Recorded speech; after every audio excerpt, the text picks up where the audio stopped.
வணக்கம். நான் உங்கள் விஜய் பேசுகிறேன். மறுபடியும்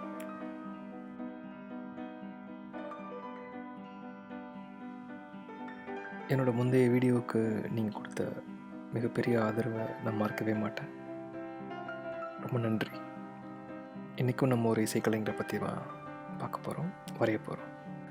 நாடு, இனம், மொழி அப்படின்னு எந்த எல்லைகளும் இல்லாமல் உலகத்தில் உள்ள அனைத்து இளைஞர்களையும் தன் இசையால் கட்டி போட்டு இசை போராளி அப்படின்னு எல்லாராலும் அன்பாக அழைக்கப்படுற பாப் மார்லி, அவர் தான் இன்றைக்கி வரைய போகிறோம்.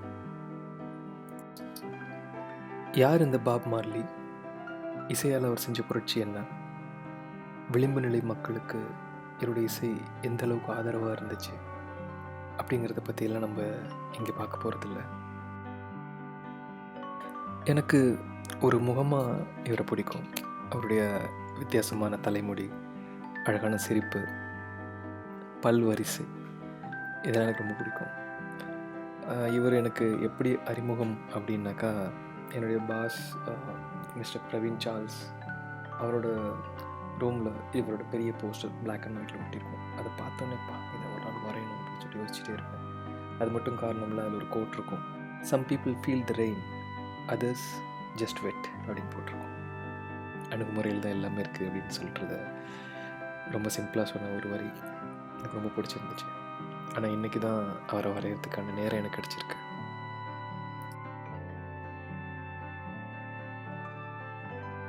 ஜமைக்காவில் அடிப்படை வசதிகள் ரொம்ப ரொம்ப கம்மியாக இருந்த ஒரு மலை கிராமம், 9 மைல் அப்படின்னு சொல்கிற ஒரு மலை கிராமத்தில் பிறந்தவர் பாப் மார்லி.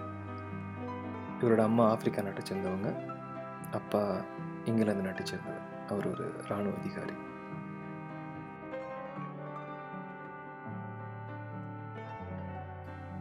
ஆயிரத்தி 1945 பிறந்த பாப் மார்லிக்கு இசையுடைய முதல் அறிமுகம் ஜமைக்காவில் அவர் பிறந்த இடங்களில் பாடப்பட்டு வந்த மக்கள் இசை தான்.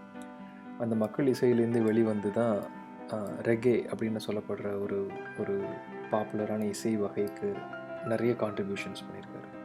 அது என்ன ரெகே இசை வகை அப்படின்னு கேட்டால் எனக்கும் தெரியாது.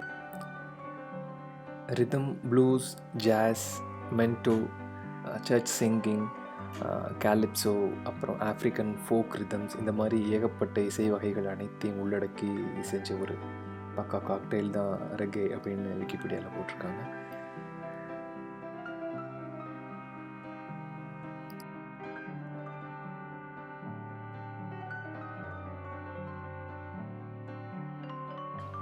எனக்கு இவர்கிட்ட பிடிச்ச இன்னொரு விஷயம் இவருடைய தலைமுடி.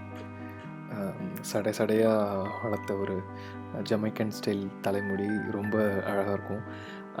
அவருடைய புகைப்படங்கள்லாம் பார்த்திங்கன்னாக்கா, அவர் பாட்டு பாடும்பொழுது அதை பயங்கரமாக தலையை களைச்சி விட்டு தலையை ஆட்டி அந்த முடி பறக்கிற மாதிரி அப்படிலாம் ரொம்ப டைனமிக்காக இருக்கும் அந்த ஃபோட்டோஸ் எல்லாமே பார்க்கும்போது. அவருடைய முகம் எந்த அளவுக்கு எமோஷன்ஸை காட்டுதோ அதே அளவுக்கு ஒரு முடியும் காட்டும். ரொம்ப பிடிக்கும்.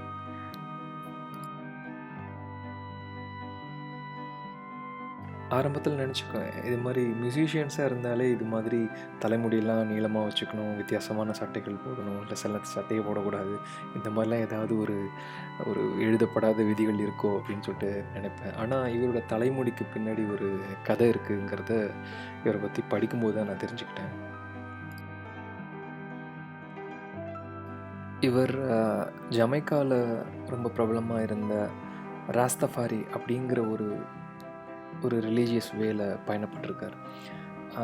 அதை பற்றின நிறைய டீட்டெயில்ஸ் இன்டர்நெட்டில் நீங்கள் படிக்கலாம்.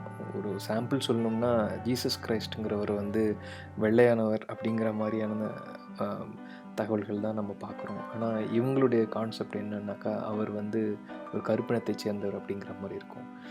பைபிளே இவங்களுக்கு தகுந்த மாதிரி நிறைய மாடிஃபிகேஷன்ஸோடு இவங்க வச்சுருப்பாங்க. அப்படின்லாம் நிறைய விஷயங்கள் இருக்குது. அதெல்லாம் நம்ம டீப்பாக இங்கே பார்க்க முடியாது, பட் நீங்கள் போய் படிக்கலாம். அந்த ராஸ்தஃபாரிசமில் இருக்கிற சில கோட்பாடுகள் என்னென்னா, இது மாதிரி முடி வளர்க்கணும், உடம்பை நல்லா கட்டுக்கோப்பாக வச்சுக்கணும், கஞ்சா புகைக்கணும், இப்படிங்கிறது எல்லாமே அந்த கோட்பாட்டில், அந்த மத நம்பிக்கையில் இருக்கிற முக்கியமான விஷயங்கள்னு நான் படித்து தெரிஞ்சுக்குவேன். ஸோ அதனால தான் அவர் இந்த மாதிரி முடி வச்சுருக்கிறது. அவருடைய நிறைய புகைப்படங்களில் பார்த்திங்கன்னா ஒரு சிகரெட் புகைப்பது மாதிரியான நிறையா படங்கள்லாம் கிடைக்கும். ஸோ அதுக்கெல்லாம் காரணம் வந்து அவருடைய ரிலீஜியஸ் பிலீஃப் தான் அப்படிங்கிறது எல்லாமே அப்புறம் தான் என்னால் புரிஞ்சிக்க முடிஞ்சது.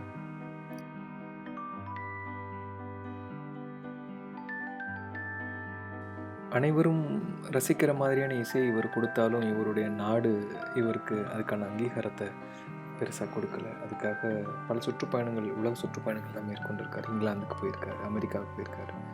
எல்லா இடங்கள்லையுமே அவருக்கு நிறைய தோல்விகளை சந்திச்சிருக்காரு. தோல்விகள் அப்படின்னாக்கா அந்த இசை நிகழ்ச்சி வெற்றியாக இருக்கும், ஆனால் அதன் மூலமாக பணம் வரும்னு எதிர்பார்த்துட்டு இருக்கும்போது அந்த பணம் இவருக்கு கொடுக்காம இழுத்தடிக்கிறது, கொடுக்காமல் இருக்கிறது, ஏமாத்திடுறது, இந்த மாதிரியான விஷயங்களால் ரொம்ப புண்பட்டு இருந்திருக்காரு. பிற்காலத்தில் ஜமைக்காவிலே போய் செட்டில் ஆகியிருந்திருக்காரு. அப்போது அந்த நாட்டோட பிரதமர் எந்த தெருவில் இருப்பாரோ அதே தெருவில் ஒரு வீடு வாங்கி தங்குற அளவுக்கு தன்னுடைய நிலைமையை தன் இசையாலையும் தன்னோட விடாமுயற்சியாலும் உயர்த்தி இருந்திருக்காரு.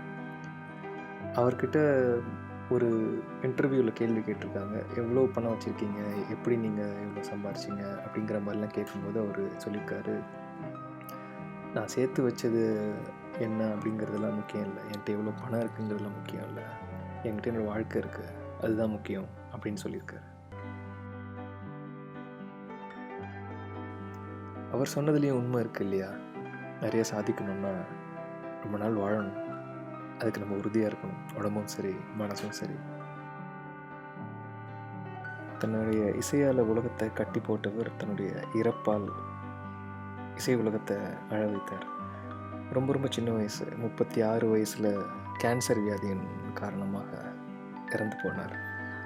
இவருடைய இறப்பை பற்றின நிறைய கான்ஸ்பிரசி தியரிஸ் எல்லாமே இருக்குது. பட் அதையெல்லாம் தாண்டியும் இன்னை வரைக்கும் ஜமைக்கா மக்கள் வந்து தன் அமைதிக்காக தன்னுடைய பாடல்கள் மூலமாகவும், பாடல் வரிகள் மூலமாகவும், தன்னுடைய பேச்சுக்கள் மூலமாகவும், கோட்ஸ் மூலமாகவும் நிறைய கருத்துக்களை உலகத்துக்கு தெரிவித்த பாப் மார்லிக்கு நன்றி சொல்லிக்கிட்டே தான் இன்னை வரைக்கும் இருக்காங்க. போன வீடியோவில் நான் கேட்டுக்கிட்ட மாதிரியே உங்களோட அன்பு அள்ளி தந்தீங்க, சப்ஸ்கிரைப் பண்ணியிருந்தீங்க, நிறைய பேர் கமெண்ட் பண்ணியிருந்தீங்க. தொடர்ந்து உங்கள் நண்பர்களுக்கும் அனுப்புங்க, உங்களுக்கு தெரிஞ்சவங்களுக்கும் ஷேர் பண்ணுங்கள், உங்களோட சோஷியல் மீடியாலையும் ஷேர் பண்ணுங்கள். உங்கள் நம்பிக்கைகளை காப்பாற்றுற மாதிரி இன்னும் நிறைய குவாலிட்டி கண்டென்ட் இந்த சேனலில் போடுறேன்.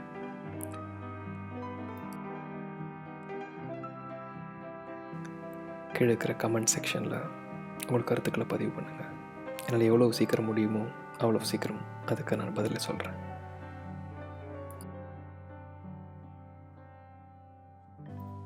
உங்கள் பொறுமைக்கும் நேரத்துக்கும் நன்றி. நான் விஜய். மீண்டும் சந்திப்போம்.